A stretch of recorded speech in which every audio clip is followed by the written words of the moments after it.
Magandang araw mga kaibigan.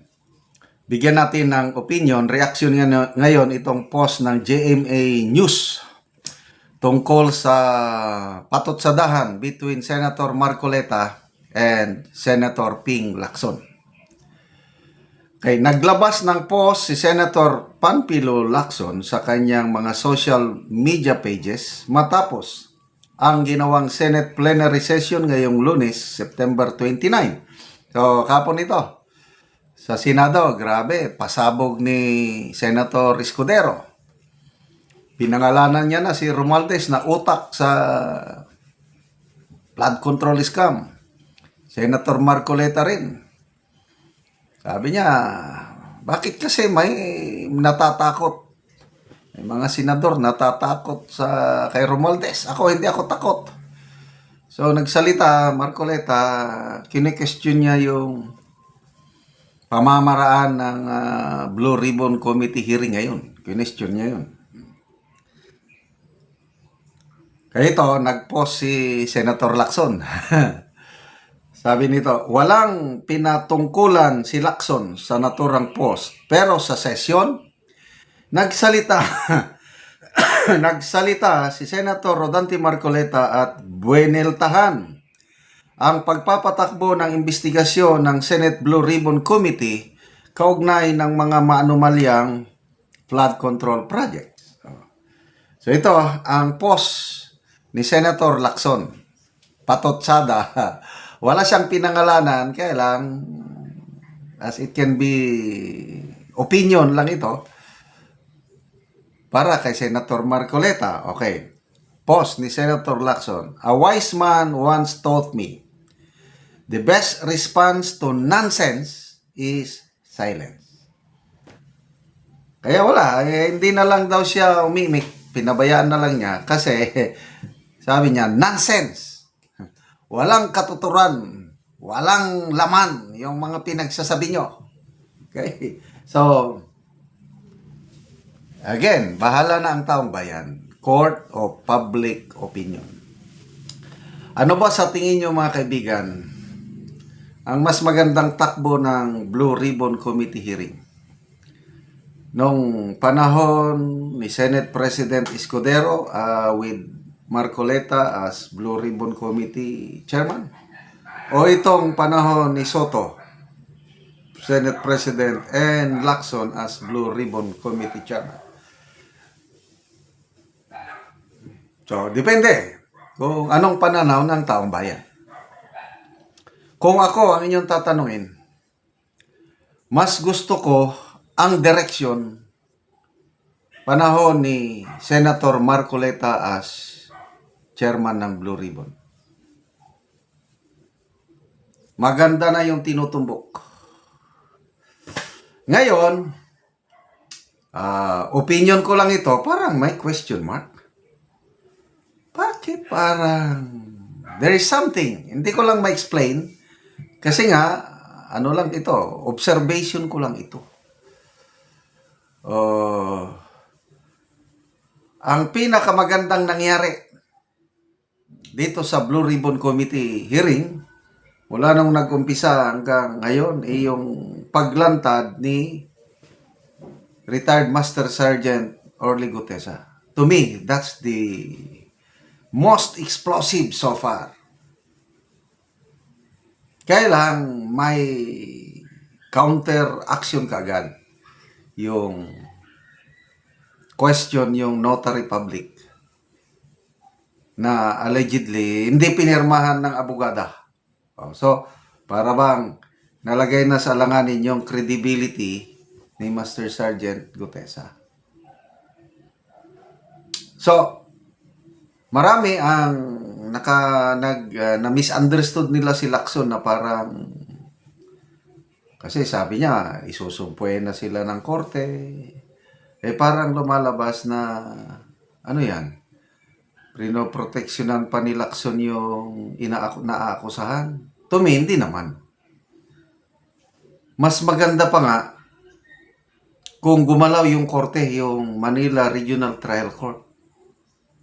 Susumpuin na si Gutesa, yung abogada. Marcoleta, okay lang. Mas okay yun. Kasi malalaman natin yung katotohanan eh.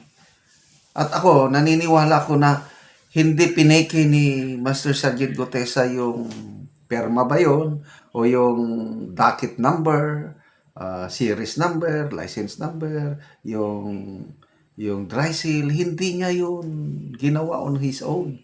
Ginawa talaga, opinion ko lang ito ha, ginawa talaga doon sa notarial office.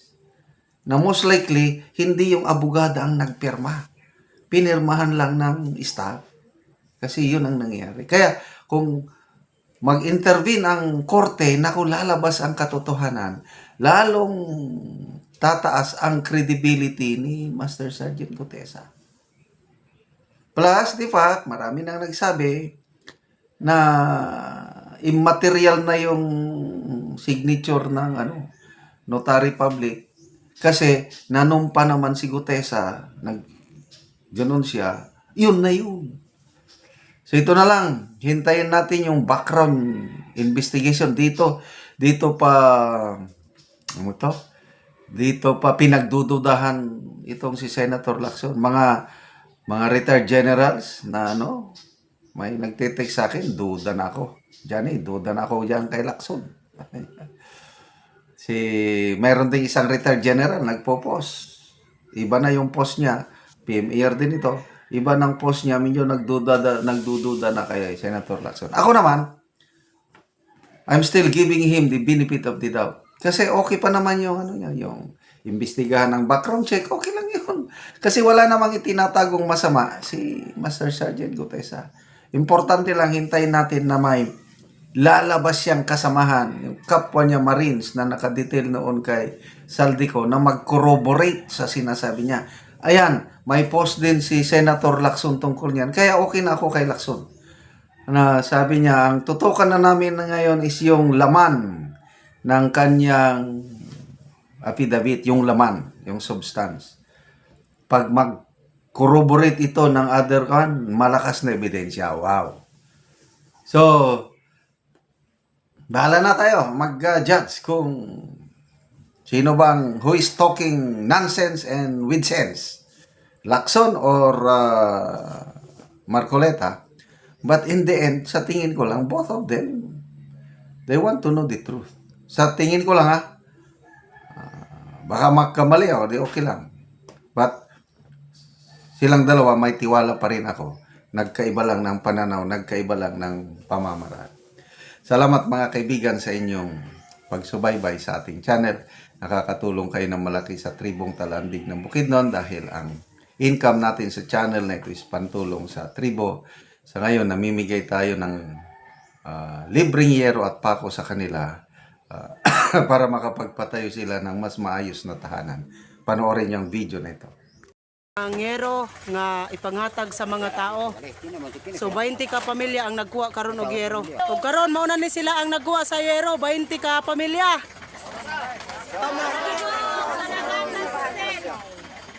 O mao na ni sila 20 ka pamilya ni siya. Ug mao na ni ang yero nga ilang nakuha sa 20 ka pamilya nga gihatag sila ha. Ug mo pod ni ang mga lansang ipanghatag sa 20 ka pamilya, so gandang gud sila. Pasalamat si nanay sa nagtabang daw sa yero. Muna ning mga tigulang na matagaan gyapon yero. Namun di man sila ilang taon man di ba?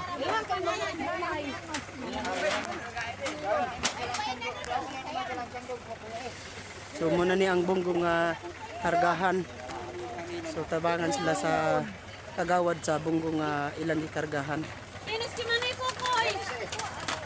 Yan kay kanay kitoy. So duha ka bunggo.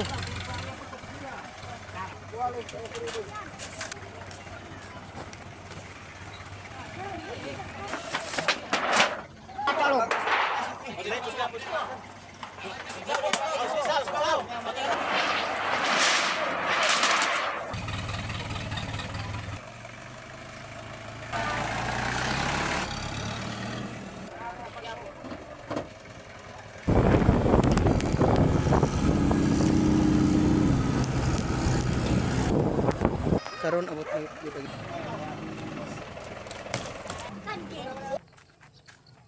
O karon abot na gyud ang gitaga. Karon mo na ni ang balay sa tagaan na Mogyero. So duha pa daw ni kabulan ang iyang balay.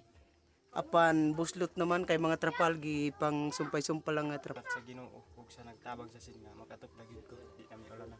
O salamat kaayo.